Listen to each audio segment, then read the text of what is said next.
Architect Richard Gage believes that all 3 high-rise buildings destroyed on 9/11 in New York were the subject of controlled explosive demolition. That's the Twin Towers and Building 7. And he's calling for a new investigation. Richard Gage founded an organisation called Architects and Engineers for 9/11Truth, which he says is not made up of conspiracy theorists. Still, he points to myth and lies and delusion and an extraordinarily complicated and tightly choreographed plot. Richard Gage is giving public talks in New Zealand at the moment and joins me now. Good morning, how are you? Good morning, Kim. It's great to be here. Why do we need a controlled explosive demolition theory to bring down not only World Trade Center 1 and 2, but also Building 7? Well, we don't need a theory. What we need is the actual 3 investigations to include all of the evidence, but they didn't. In fact, most of the critical evidence, the science-based forensic evidence found at the crime scene, was excluded by the NIST report. NIST is National Institute of Standards and Technology, the FEMA report, and the 9/11 Commission report. What does that evidence include?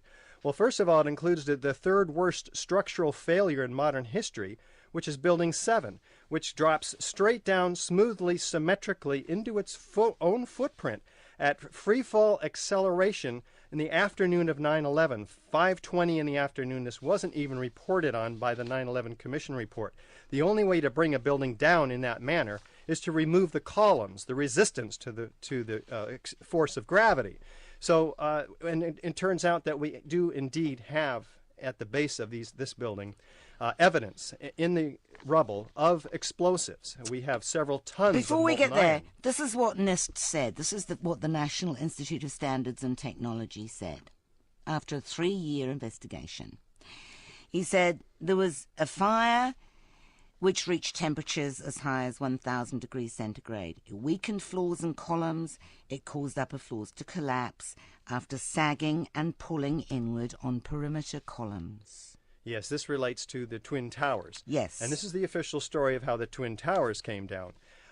And the problem is that it also ignores several tons of molten metal flowing like lava, the first responders said. It ignores the evidence in all of the dust throughout lower Manhattan of iron-rich microspheres, which can only be the result of aluminothermic reactions.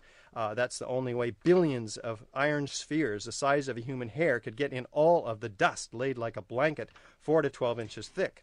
There's too much information going on here. Let's take it back a bit. Okay. Building 7, which you say is very mysterious. How did it collapse? The only way it could collapse would be if it was subject to a controlled demolition. There's a left-wing magazine called Counterpunch, and it commissioned its own expert investigation. And they concluded that the Institute was right, NIST was right. Burning debris falling from the Twin Towers ruptured the oil pipes feeding the emergency generators. Oh, you're referring to Building 7. In fact, NIST says now that there was no contribution by the diesel fuel in those oil tanks for the emergency generators. That was not a significant, that was not even a factor at all in the collapse of this building, nor was the debris impacts from the North Tower a significant factor. So that rug has been pulled out from under these debunkers' responses to the 9/11 Truth movement. But just carrying on from that, the reduction in pressure, this is what Counterpunch's experts said. The reduction in pressure in those pipes triggered the automatic pumping system. This poured thousands of gallons of diesel onto the fire. The support trusses weakened and buckled, and the building imploded. Yes, this is not true anymore. According to the official story, there was no diesel fuel contribution. That official story came out only in November. That's right. Of last year. So they've pulled the plug. But what they did not... Who's pulled the plug? NIST themselves pulled the plug from Counterpunch and these other debunkers, Popular Mechanics, etc. They do not acknowledge the forensic evidence that we're talking about. Several tons of molten metal, which office fires cannot create. Jet fuel cannot create.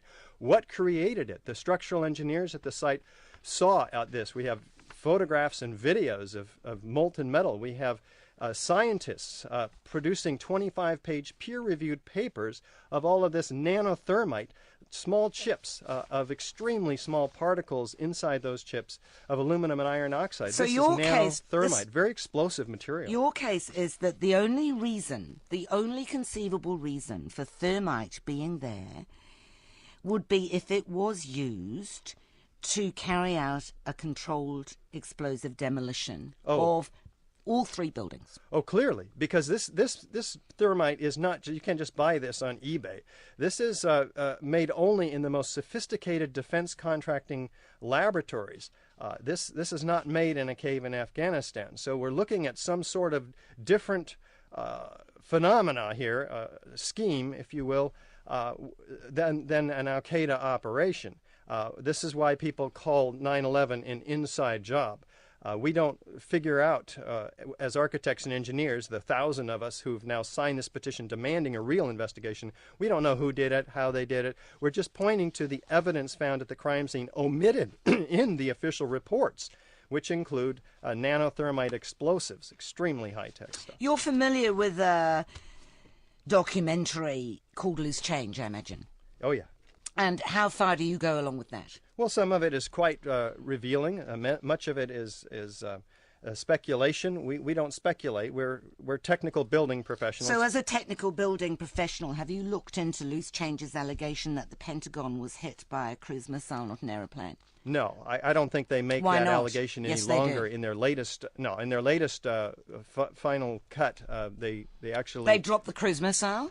they drop their speculation and they just provide the evidence. So and let you- how comfortable are you being aligned with people who can put out what they claim is an authoritative documentary claiming that the Pentagon was hit by a cruise missile and then go, oh, sorry, we got that bit wrong? Well, there's a lot of people doing a lot of research in the 9/11 Truth That's movement. not research. That was not research, obviously. It was a suggestion.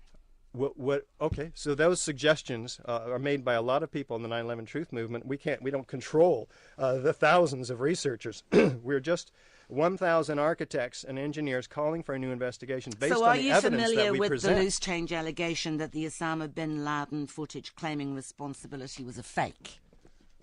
Well, I'm familiar with a lot of things. So it must have been say. a fake, presumably. I don't know. Well, it We're must have been looking- a fake if it was an inside job.